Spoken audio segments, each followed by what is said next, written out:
sutarėm taip, lapeliai yra paruošti, tušinukus mes tikriausiai visi turime, rašote visus klausimus, perduodat Janinai, atneša administracijos direktoriai, jinai paskirsto pagal kompetenciją, kas turi ir gali atsakyti šitos klausimus ir mes visus juos esame pasiruošę atsakyti. Galite ir nepatogius rašyti, atsakysim visus. Kas mūsų laukia? Mūsų laukia didieji darbai, iš tikrųjų mes laukiam greičiau pasibaigtų tas šaltis ir mes pradėsim didžiosius darbus. Tai pirmas darbas, kuris turbūt atneš ir jums kaip širvintiškė, galbūt pradžioje daugiausiai nepatogumų, bet turime suprasti tai, kad tai yra svarbu ir reikalinga. Yra gauti pinigai Kalnalaukio gatvėj, pasirašytas sutartis ir kaip tik tai atitirps sniegas, projektas yra rengiamas, iš karto prasidės Kalnalaukio gatvės rekonstrukcijos darbai. Kalnalaukio gatvė tvarkysis visa, nauja danga, šaligatviai apšvietimas, tai nuo Zibalų gatvės iki pat Sodų galo. Tai vėlgi, pasinaudodama tą progą, kad jūsų salėje iš tikrųjų labai daug, jūs supraskit, transporto, važiavimo, automobilių statymo ir netgi bus toks laikotarpis, kad įvažiavimų į savo daugiabučius, į kiemus bus sudėtinga, tai jūs turite jau geranoriškai suprasti, kad tai yra labai laikina, bet tai turi būti įgyvendinta ir tai turi būti padaryta. Yra gauti pinigai naujo sporto komplekso statybai. Vakar buvo padėtas galutinis taškas iš tikrųjų sporto departamente, nes buvo labai daug diskusijų, ar vis dėlto statyti naują, ar rekonstruoti senąjį ir įvairiausi buvo žingsniai daromi. Ir vis dėlto vakar padėtas galutinis taškas, mums yra skirta 250 000 projektavimui ir jau pradiniam darbam naujam sporto komplekso statyboms. Tai šitas sporto kompleksas turėtų pas mus išdygti, aišku, jisai išdygs, nes tuoj pat bus paskelbtas ir konkursas. Tai Kalnalaukio gatvėj ant to vadinamo mūsų, kur yra žalia zona, kur yra kalnas, tai ten bus ir naujasis baseinas, ir 3 zonų sporto aikštelės su spa centru, su džiakuzais ir su 2 pirtim. Tai iš tikrųjų labai panašus projektas, kuris yra dabar patvirtintas Birštone ir sakykime, pagal gyventojų kiekį ir pagal galimybės, kokie gali būti pinigai, tai būtent toksai kompleksas labai, mes manom, kad atitiktų mūsų Širvintų rajono gyventojų poreikius. Vyksta šiuo metu konkursas stadiono statybos darbam. Iš futbolo federacijos yra paskirta mums danga, atitinkanti visus reikalavimus, kur galės vykti ir netgi tarptautinės futbolo varžybos. Tai ir su teniso kortais, ir su krepšinio aikštelėm. Šiuo metu konkursas vyksta, kaip tas vertinimas, kiek dar laiko truks neaišku, kadangi jūs visi žinote ir turbūt skaitote apie tai ir daug girdėjote, kad mus pasiekė skundas po kiekvieno turbūt mūsų gero žingsnių, po kiekvieno gero darbo mūsų sulaukia Marios skundų ir žinot, kas yra skaudžiausia, kai pradedi aiškintis, kas tos skundus rašo. Ir aš jums pateiksiu vieną pavyzdį. Jeigu mes jau skelbiam, kad penktadienį pas mus buvo atplėšimai 10 valandą, tai be 15:10 būtinai atsiranda skundas. Mes įstatymiškai privalom atidėti. Mes atidedam. Sekantis terminas paskelbtas. Ta diena 10 valandą atplėšti vokus be 10. Mes gaunam dar vieną skundą. Ir žinot, pagal įstatymus, kadangi mus jau nekartą lankė ir STT savivaldybė ir PMTT, nuo skundų, tos lavinos tikriausia, jūs supraskite, yra atitinkamos struktūros, kai gauna tiek skundų, jie turi atitinkamai stebėti šitą situaciją, bet ir viena vienintelė turbūt savivaldybė, kurioje yra lankęsis ir saugumas, tai jūs patikėkit, tas, kas vyksta pas mus savivaldybėje ir taip, kai vyksta konkursai, tai skaidriau turbūt ir būti negali. Ir netgi šioje vietoje, aš kadangi, žinot jūs mane, aš mėgstu visą laiką kalbėti dokumentais ir raštais, kai mūsų buvę merai, buvę tarybos nariai pradeda rašyti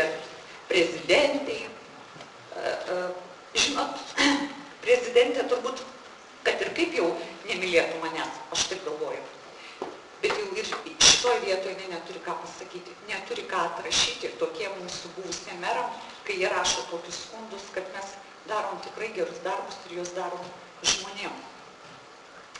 Tai čia, kas dėl, sakykime, mūsų stadiono, aš net nebejoju, kad greitų laikų vis dėlto tie skundai pasibaigs, kažkas tai pavargs. Bus pasirašytas sutartis, prasidės projektavimo darbai ir net nebejoju, šiais metais prasidės ir statybos darbai, kur iš tikrųjų suplanuota yra 3,5 tūkstančio žiūrovų sėdimos vietos, kur turėtų persikelti ir pati kaip sporto mokykla. Tai yra labai rimtas objektas, per kurį mes galvojame pritraukti žmonės į mūsų rajoną, nes mes šiek tiek turėjome pasirinkti kryptį ir iš tikrųjų su valdančiosios koalicijos tarybos nariais, su administracija mes labai daug diskutavome, kurią kryptimą einam. Birštonas lygtai spa, Anykščiai lygtai turi traukos centrą, tiltą tą virš medžių, takalą jų, atsiprašau, iš tikrųjų dar nebuvo laiko nuvažiuoti, tik tai iš pasakojimų.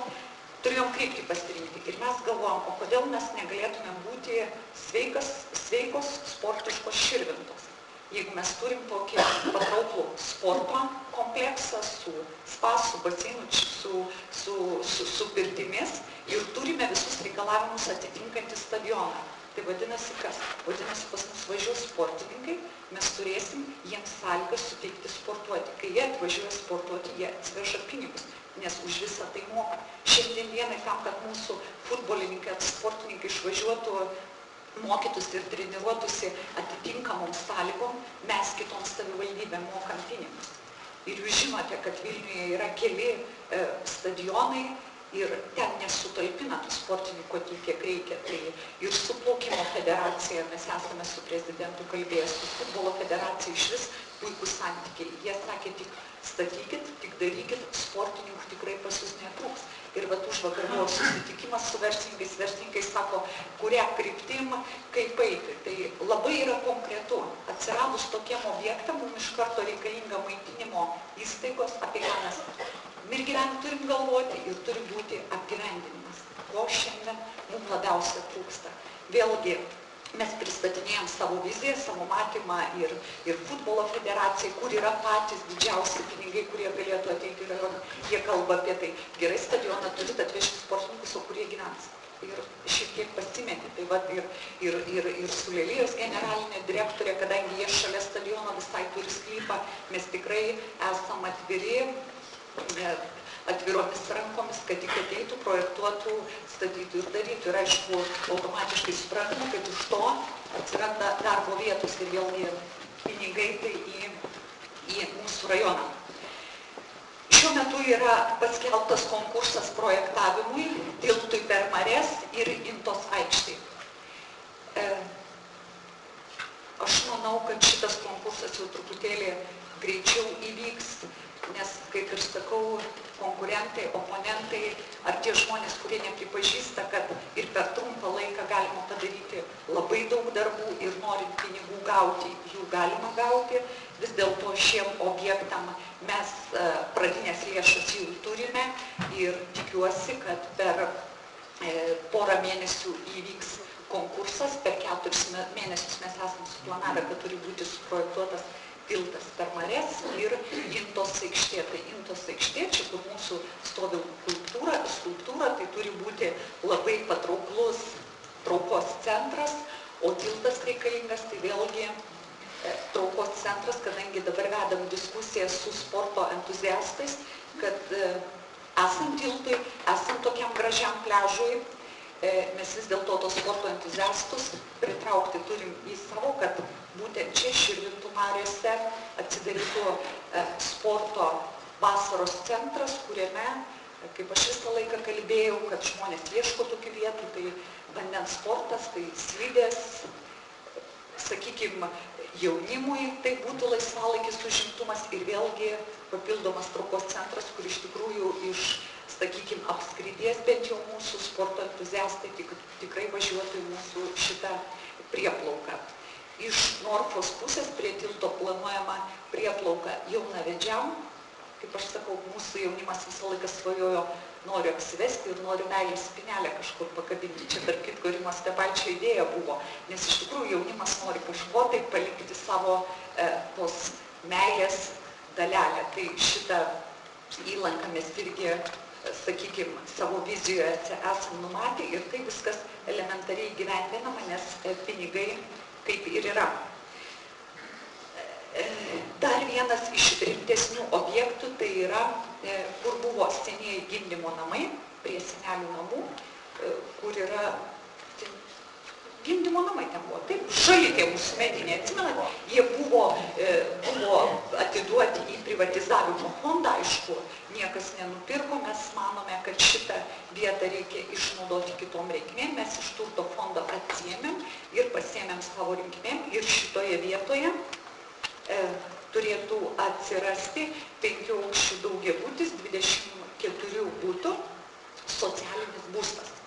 Mes su Zenonu Miseliu, kadangi atstovaujam regionų plėtros taryboje, prieš pat naujus metus, gruodžio mėnesį, buvo patvirtinta mums būtent socialiniam būstui šitam naujam daugiabučiui 930 000 eurų. Tai yra oficialiai patvirtinta ir nenuginčiama. Dabar ruošiami projektiniai pasiūlymai, tai vėlgi suprantat, tai turi būti konkursas, sutvarkyta dokumentacija ir atsiradus rangovui turi prasidėti statybos. Aš net neabejoju, kad tai šiais metais bus įgyvendinta, nes buvo duota Deimantei Oršauskaitei užduotis suformuoti žemės sklypą. Iš tikrųjų, jinai su šio darbu susitvarkė puikiai, apie ką mes šnekėjom pusę metų, tai buvo sunkiai įgyvendinama. Deimantė susitvarkė per mėnesį laiko ir pasirodo, norint, tas įmanoma. Apšvietimas.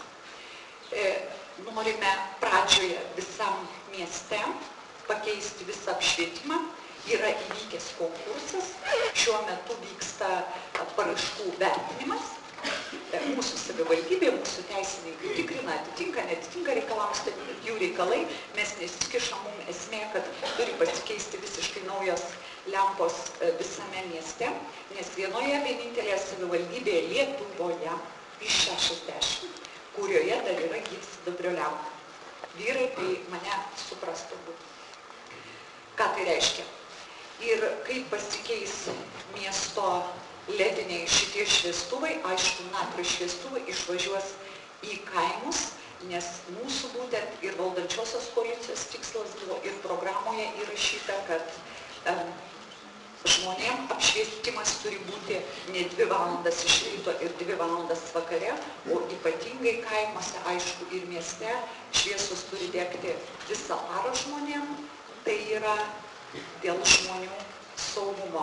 Ir aš net neabejoju, kad šitas procesas greitai baigsis ir mes pradėsime darbus. Ir dar prieš pat naujus metus, iš tikrųjų, administracijos direktoriai po mūsų susitikimo energetikos ministerijoje mums ministras uždavė klausimą, o kodėl jūsų Širvintų savivaldybė perka elektros energiją brangiausiai. Mes patikėkit, iš pradžių šiek tiek nesupratom, buvusios direktorės paskelbtas konkursas, pasirašytas sutartis ir sakykime, kaip ir viskas tvarkoje, mes ir mokam tos žvėriškus tūkstančius. Ir mums iš tikrųjų davė tokią idėją, tai jūs palaukit, skelbkit konkursą ir net nebėjom, kad jūs pigiau nupirksit pačią elektros energiją. Ir naktinį tarifą mes nupirkom 67% pigiau, dieninį 37%. Tai ar yra apie ką kalbėti? Aš kartais, žinokit, atsisėdus visai rajono tarybai, komiteto pirmininkai, mes diskutuojame, ką tie žmonės darė iki tol. Atsimenat, pradžioje mūsų kadencijos labai toks neskaniai nuskambėjęs buvo dalykas, kad atėjo taryba iš mokyklų atiminėja pinigus ir čia nori uždaryti, kažką atimti, neleidžia statyti. Čia kalba ėjo apie Barskūnų mokyklos valgyklos statymą. Aš dar kartą atsakingai pasakysiu, buvo paskelbtas konkursas. Aš nežinau, ten auksinio štiltelių neradau, kokią ten galima valgyklą pastatyti už 500 000, bet tai buvo, aš čia litais kalbu. Mes supratom, kad tai našta Širvintų rajonų žmonėm, visai savivaldybei, jinai neišvengiama, nes visi pinigai iš jūsų. iš mokesčių mokėtojų paimti Barskūnuose jaunųjų seniūnijai pastatyti šitai valgyklėlei. Aš net nebejoju, mokyklom skiria pinigų švietimo ministerija, bet reikia sugebėti parašyti bent vieną raštą, reikia bent vieną kartą nuvažiuoti pas ministrę, bent vieną kartą atsivežti ją čia ir parodyti situaciją. Ir po to dar kelis kartus, jeigu reikia nuvažiuoti ir dar keletą raštų parašyti. Vedėja yra pas mane, yra švietimo skyriaus vedėja. Dėl Barskūnų mokyklos valgyklos į švietimo ministeriją nebuvo parašytas nei vienas raštas. Aš suprantu, gal tuo metu buvę tarybos nariai ir, sakykime, galbūt šiokia tokia įtaka Lenkų rinkimų akcijos Seimo narės buvo, kad reikia čia dabar padaryti prieš rinkimus ir nesvarbu už kokius pinigus, iš jūsų visų, o paskolom ten 100 000.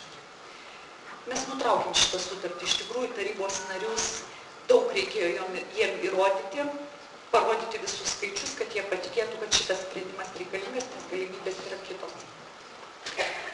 Jie pakėlė rankas, mes priėmėm šitą sprendimą. Gailėsi kai kurie, ypatingai Romas Zibalas, kaip jam visi gyvena tomis mokyklomis ir atrodo, viskas turi būti mokyklom. Mes priėmėm šitą sprendimą, žiniasklaida mus ištaškė purvais, bet šiandien dieną aš galiu pasakyti, yra ministrės įsakymas ir virš 200 000 litais kalbų mums yra skirta pinigų pabaigti Barskūnų šitai valgyklai. Ne iš jūsų pinigų. Iš švietimo ministerijos.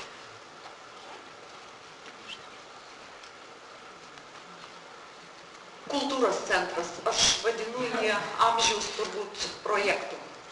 Tik nebaigė vienas meras renovuoti, sienos žaliuoja ir taip toliau.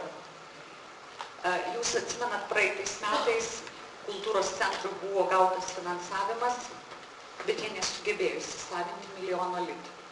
Sugrąžino kultūros ministerija. Aš nežinau, ką reikia daryti, ar už ką atlyginimą gauti. Mero ir administracijos direktoriui, kad gavus 1 000 000, jo neįsisavinti ir nepabaigti sutvarkyti amžiaus statybos. Be abejo, mes kaip Širvintų rajono savivaldybė po šito pinigų grąžinimo yra tokia tvarka ministerijose. Jeigu tu kažkada neįsisavinai pinigų, yra atskiras stulpelis. Jie vadina nevykėlių. Juodasis toks sąrašiukas. Mes kultūros ministerijoje esame šitam sąraše. Ir kaip be būtų gaila, nors ir kultūros ministras yra darbo partijos būtent deleguotas, jis ir kelis kartus ir čia buvo, ir supranta, ir mato situaciją, bet yra vidinė tvarka ir vidinės taisyklės. Ir be abejo, skirta 200 000 eurų šiemet vėl mums vis dėlto pabaigti šitam kultūros centrui. Ir aš labai tikiuosi, kad būtent šitų pinigų užteks pabaigti, atrenovuoti mūsų kultūros centrą ir pagaliau, kad gal kultūros darbuotojai ir mūsų laikinoji direktorė iš dušinės pereis jau į savo kabinetus dirbti. Ir šventės gal bus dar gražesnis. Keliai. Apie Kalnalūkį šiek tiek pasakiau. Jūs žinot, kad yra finansavimas ir Širvintų kaimui. Dažnai man užduoda klausimus, sako, turbūt todėl, kad tu ten gimei, ten augai, tai pirmiausia ir pradėjai nuo Širvintų kaimo. Ne. Ir kelių direkcijai teikiant paraškas, prašant pas juos pinigų, visą laiką tu turi įrodyti, kiek toj gatvėj namų, kiek žmonių gyvena, kiek transporto pravažiuoja. Ir vis dėlto pavyko įrodyti, kad 40 metų tie žmonės važiavo žvyrkeliu ir kvėpavo tik tai dulkėmis. Ir kad atėjo tas metas, kada jie nusipelnė, vis dėlto turėti ir Širvintų kaimas, esantis, kaip aš sakau, miesto dalis mūsų, važiuoti asfaltų. Ir jūs žinote, kad prieš pat spalio mėnesį Širvintų kaime yra prasidėję darbai. Ir aišku, šitas užšalimas mums neleido tęsti darbų, bet su jais yra pasirašyta sutartis ir tik tai oro sąlygos leis pagal atitinkamus reikalavimus iš karto Širvintų kaime tęsis visi asfaltavimo darbai ir visos 9 Širvintų kaimo gatvelės bus išasfaltuotos. Lygiai toks pats projektas yra pradėtas ir Šešuolėliuose, kai dažnai diskutuojama apie tai, kad kaimo mes neskiriam dėmesio, galbūt kaime mes nedarom aikščių ar nestatom tokių pilių, kaip pastatyta Kiaukliuose. Mes prie to dar grįšim. Aš manau, kad kaime reikia pradėti nuo infrastruktūros, nuo kelių apšvietimo, kai bus kelias, kai švies lempa, tai norės ten atvažiuoti ir kažkas gyventi. Gal ir mūsų jaunimas sugrįž. Tai lygiai tas pats yra Šešuolėliuose. Jūs žinote, tą ilgoji Girelės gatvė pradėta asfaltuoti, bet dabar darbai sustabdyti ir tik atšilus oram Šešuolėliuose bus pabaigti asfaltavimo darbai. Lapeliuose, vėlgi, aš net nebejoju, kad ten žmonės nesitikėjo turėti sutvarkytos tos gatvės, bet vis dėlto mums pavyko paskelbti konkursą, gauti gerą rangovą, kuris dar leidžiant oro sąlygom sutvarkė tą gatvę. Aš galbūt neįsiu į visą eilę gatvių, kadangi yra finansavimas gautas ir Kiaukliuose, ir Naidų keliukas, ir Šiauliam. Iš tikrųjų, patikėkit, kaimas nėra pamirštas, bet kaimas yra prioritetas, pirmiausia, keliai, infrastruktūra. Viešosios paskirties pastatai modernizavimui yra pateikta mūsų ligoninė, poliklinika, policija ir savivaldybės pastatas. Vėlgi tai bus vertinama, bet aš labai tikiuosi, mes praminėm daug kelių ir vis dėlto šiem objektam, aišku, ne visiems, mes turim suprasti, kad nedidelis esam rajonas, visus savivaldybės teikia, visiems objektam negausim, bet kažką tai gausim ir šitos visuomeninės paskirties pastatai bus sutvarkyti. Pliažas. Gražų tą pliažą mūsų administracijos direktorė padarė buvus investicijų skyriaus vedėjam. Gražu, lyg tai ir gera turėtų būti. Bet jeigu reikia eiti kažką daryti į vandenį, nėra malonu. Mesgi nenorim ten to geltonoj balytėj maudytis. Jūs suprantat, kad tai reikalingas tualetas elementarus. Mes esame visi žmonės. Yra suprojektuotas tas tualetas ir projektuojama šiuo metu gatvė. Tai iš tikrųjų pliažas vasaros laikotarpiu turi būti, vėlgi sakau, labai svarbus mūsų traukos centras ir susitikime su verslininkais yra jau su kuriais labai konkrečiai kalbamės, kad dalyvautų mūsų apklausoje, kad turėtų ir atsirasti kilnojama mini kavinukė pliaže, kad ir, sakykime, mama ateina, gali nusipirkti ledų ar sulčių su vaiku. Sakykime, tokia zona, į kurią norėtųsi eiti. Tai šitie projektai, tai man jau šiandieną pateikė projektą, tai tik tai atšilus oram, aišku, prasidės darbai. Aš matau, komunalinio ūkio direktorius sėdis lygs galvą, sako, pastatysim. Taip pačią. Mūsninkai, nuotekų ir vandentiekio tinklai ir mūsninkose gelvon vandens gerinimo įrenginiai bus sutvarkyti, tam yra gautas 1 milijonas eurų finansavimas. Aišku, nėra pamiršti ir Motiejūnai, jūs žinote, ten projektui buvo gauta pinigų, bet dėl nesuprantamų priežasčių buvo pusė projekto nutraukta ir žmonės palikti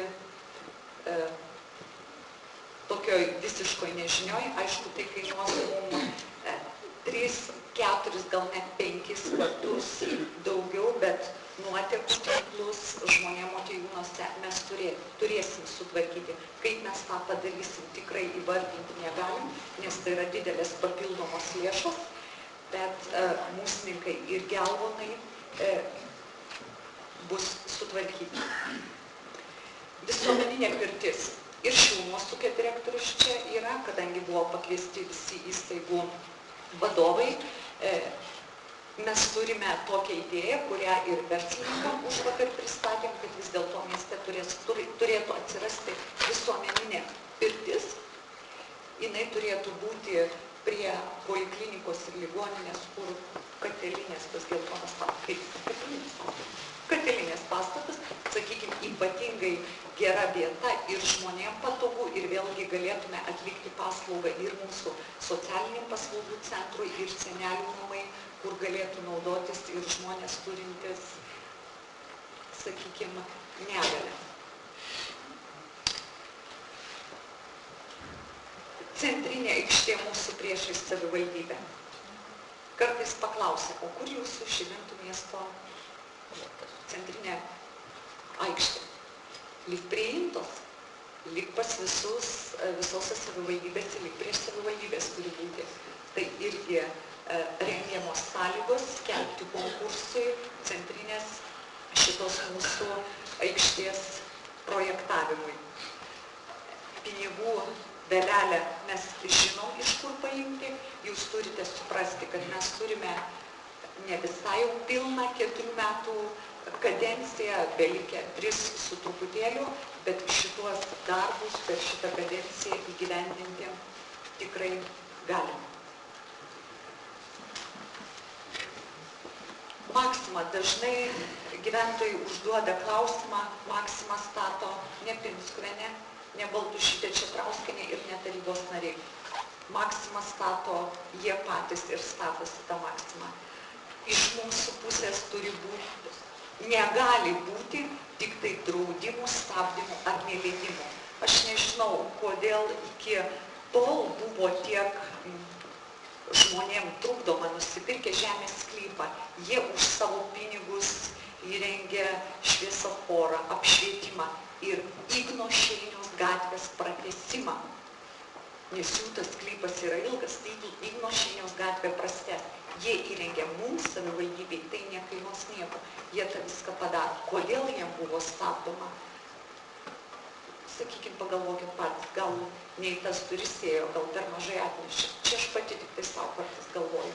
Nes žmonės rodinami tokį entuziazmą, mes suvedėm iš tikrųjų ir su banko atstovais, nes jūs žinot, skaudžiausia yra, kai ir paskutinis mūsų bankas susidarė, o vis tiek yra žmonės, kurie yra įpratę ir jiems reikia to banko, kur veiksmą kažkokį tai atlikti. Ir mes su Maxima diskutavom, kad jiem projektuojant vis dėlto norim, kad Maximoje atsirastų ne tik tai, sakykime, gėlių skyrius, vaistinė, bet ir banko skyrelis. Bet tai yra jų pačių reikalas, bet mes tokį prašymą esam pateikę vardan Širvintų rajono žmonių. Taip, dabar Šilumos ūkio katilinės pastatas, čia mūsų vaiduoklis, mes su direktoriumi vadinam. Visi užeinam, pasižiūrim ir galvojam, dar langai stovi, dar laikosi. Iš tikrųjų labai daug ir su tarybos nariais diskutavom, kaip mes galėtumėm išnaudoti šitą pastatą. Jis yra pačioj geriausioje vietoje, kur gali būti ir automobilių stovėjimo aikštelės ir iš tikrųjų galėtų būti kažkokia veikla. Mes, kaip aš sakau, dabar uždavėm verslininkam tokią mintį, kad mes esam atviri, imkit, naudokit, darykit, galbūt bendrai galim kažką tai padaryti, bet teikit idėjas. Bet vidury centro, sakykime, toksai vaiduoklis stovėti negalim. Tai čia yra viskas apmąstymas. Gyventojai klausė, kad knygyną ruošiamės iškraustyti. Tikrai knygyno iš čia esančio kraustyti niekur mes jo nesiruošiam. Aš daugmaž jaučiu, iš kur išėjo tos mintis, kadangi pas mus vyksta dabar diskusijos su atstovais iš Coffee Inn, tikriausiai visiems, ypatingai galbūt jaunesniems žmonėms yra žinoma, Vilniuje, tai Rytai Bareckaitei ir Vaivai Daugėlienei yra pavesta pravesti labai konkrečias su jais dėrybas.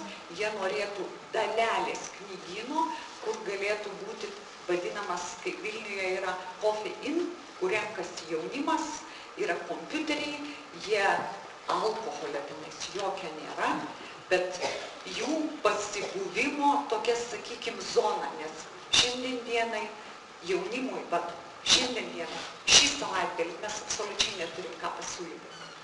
Sakykime, būtų bent jau tokia vieta, kur tas jaunimas, tie vaikai mūsų būtų matomi, aš sakau, kažkiek tai kontroliuojami ir absoliučiai be jokio alkoholio. Tai aš galvoju, kad su jais mes sutarsim, kadangi investicijas jie daro patys 100%, tai dalelę knygyno mes jiems galėtumėm skirti.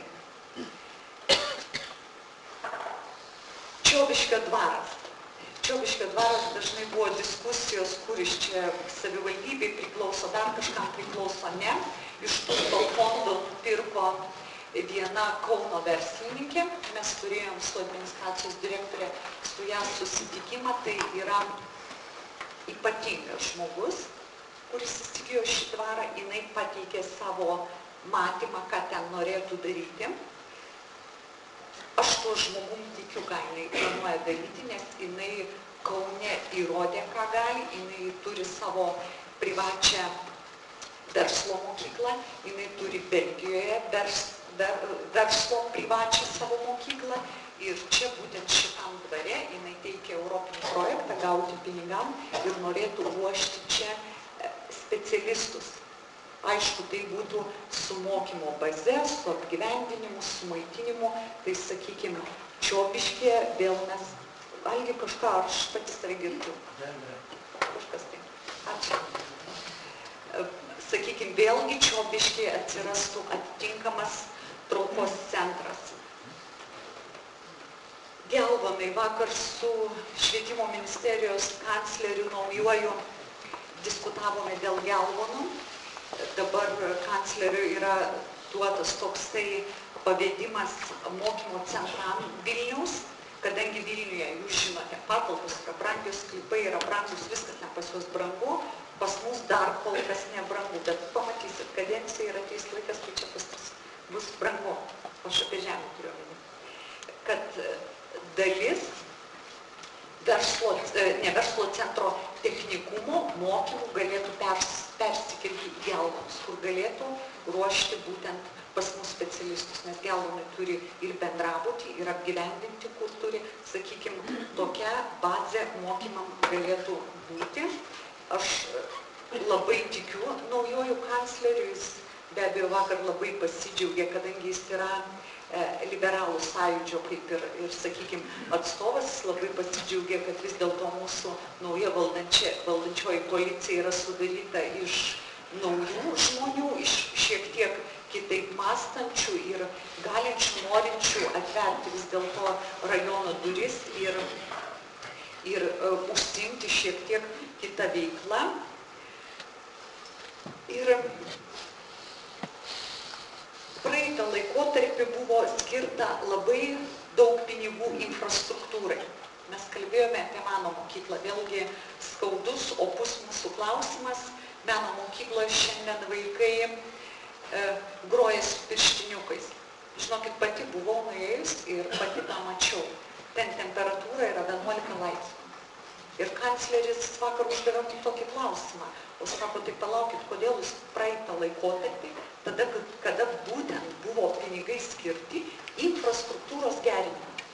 Dabar yra minkštieji projektai, nes jau visos savivaldybės pasigerino savo infrastruktūras, dabar minkštieji, tai programėlės, mokytojam ruošti, pedagogam, metalofoną visiems pirkti, sakykime, įrangai.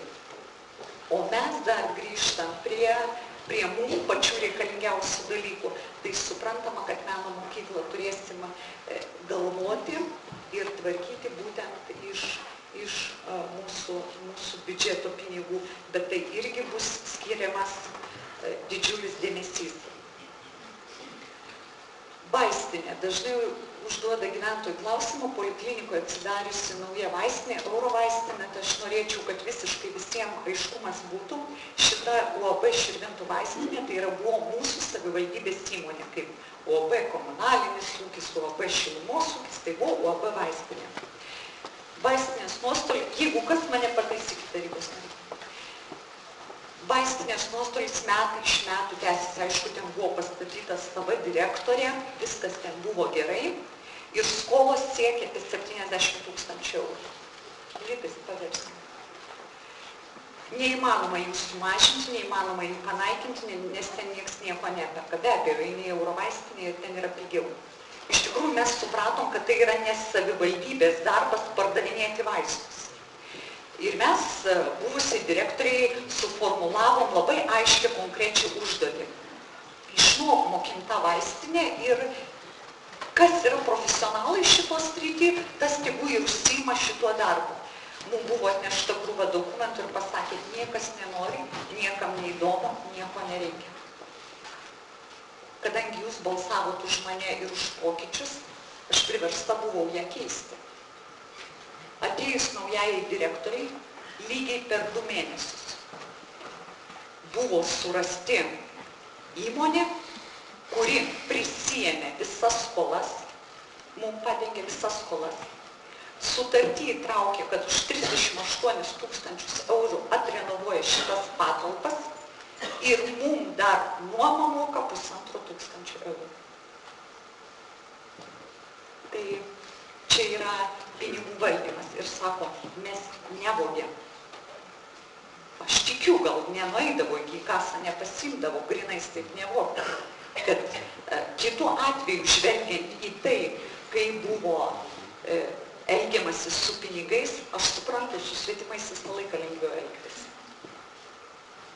Aš į savivaldybę ir į žmonės tiesiog išrinkta merė nežiūriu kaip svetimas. Tvenkinys sukėlęs daug diskusijos ir čia salėje matau žmonės, kurie iš tikrųjų sekė tą procesą, kas čia pas mus vyksta su tuo tvenkiniu. Aišku, paskelbė konkursą. Kas ten suskaičiuos, kiek ten tų mašinų išvažiavo, ne? Ar 1, ar 100, ar dar kiek nors. Savivaldybei nuo šito tvenkinio valymo 240 000 nuostolių. Nes šiaip nieks nesuskaičiavo, kiek tų mašinų. Dabar klausimas. Ir padengsit jūs visi. Nežinau, Ritai Gulienei ačiū. Administracijos direktoriai be žodžių. Mes turbūt savaitę laiko, 24 valandas per parą, taisėm tą projektą, derinom, važiavom, aiškinom, įrodinėjom, kad mūsų savivaldybei tai būtų baisu, jeigu mums negrąžintų šitų pinigų, nes čia yra bauda, nes jinai jau buvo sumokėta, laisva valia. Gaila čia 230-240 000 juokas. Ir mums pavyko įrodyti. Dažnai manęs klausia, iš kur iš čia? Iki tol nebuvo pinigų, jūs čia atėjot, pas mus pinigų atsirado. Todėl, kad mes taisėm klaidas ir bandėm susigrąžinti, kas yra mūsų. Ir šitos pinigus už tvenkinį, kas jau buvo sumokėta, mums visus sugrąžino, uždėjo tik tai baudą 1000 eurų. Taip?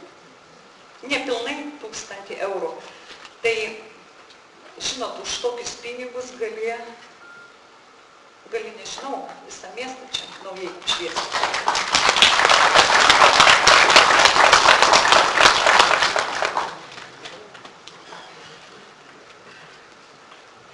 Ir dar toksai, vėlgi, gyventojams žiniai, nes aš manau, jeigu tai būtų susijęs su manim, tai galbūt išeitų į plačią visuomenę, į žiniasklaidą, kadangi tai yra susiję su buvusia administracijos direktorė, tai turbūt neišeis į plačią visuomenę.